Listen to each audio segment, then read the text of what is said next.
एक दिन रामू राजू से बोलता है, तूने अच्छा खेत रख लिया और मुझे यह खराब खेत दे दिया, जिससे तेरी फसल अच्छी हो रही है और मेरी फसल कमजोर। कोई ना, अगली फसल पर खेत बदल लेंगे। अगली फसल पर रामू राजू से खेत बदल लेता है और एक खेत ज्यादा ले लेता है। फिर भी राजू खुशी खुशी उसे खेत दे देता है। राजू के हिस्से में जो खेत थे उनमें फिर से वह दिन रात मेहनत करता। इधर रामू कभी काम करता तो कभी काम नहीं करता। रामू के पास बीज खरीदने के भी पैसे नहीं थे, तो वह पैसे लेने के लिए जमींदार के यहाँ चला जाता।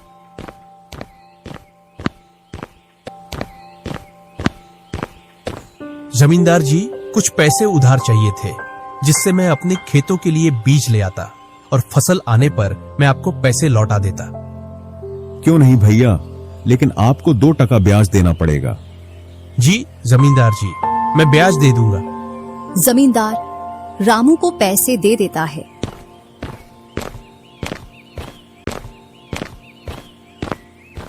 और रामू उनसे कुछ बीज लाकर अपने खेतों में बो देता है।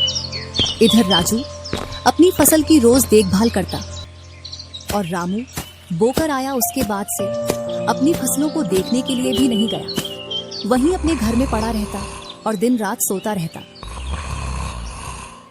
एक दिन जब फसल पकने का समय आया तो वह अपनी फसल देखने के लिए खेतों पर गया और फसल देखकर बोला, अरे इतनी कमजोर फसल! मैंने खेत बदल लिया, फिर भी लगता है मेरी ही किस्मत खराब है। जो भी जमीन में लेता हूँ उसमें अच्छी फसल होती ही नहीं है।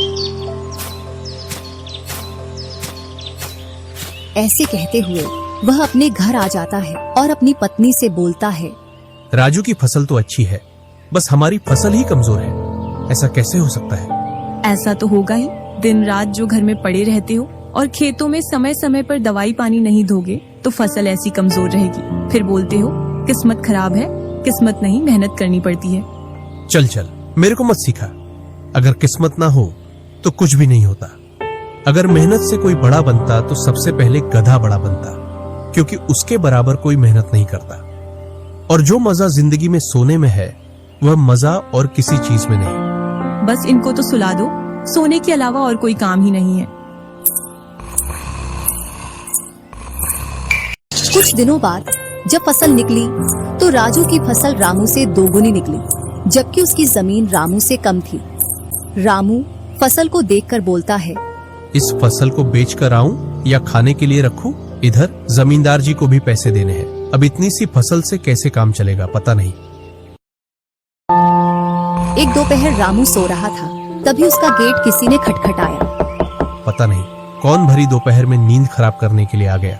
जैसे ही वह गेट खोलता है तो सामने जमींदार खड़ा दिखता है। क्या यह रामू का घर है?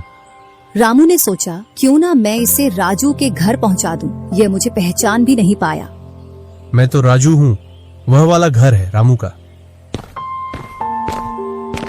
जमींदार सामने वाले घर पर जाकर गेट को खटखटाने लगता है। राजू गेट खोलता है और बोलता है, क्यों भाई, इतनी तेज गेट को क्यों खटखटा रहे हो? मैंने आपके रुपए लेकर खा लिए क्या? हाँ भैया रामू, तुमने मेरे जो पैसे लिए थे उन्हीं को लेने के लिए आया हूँ। तुमने बोला था फसल आने पर पैसा लौटा देंगे, जो तुमने अभी तक नहीं लौटाया। क्या जमींदार जी, आप भी दोपहर में नशा करके आ गए? मैंने कब आपसे पैसे उधार लिए? क्या तुम ही रामू हो? नहीं, मैं तो राजू हूँ। रामू तो सामने वाले घर में रहता है।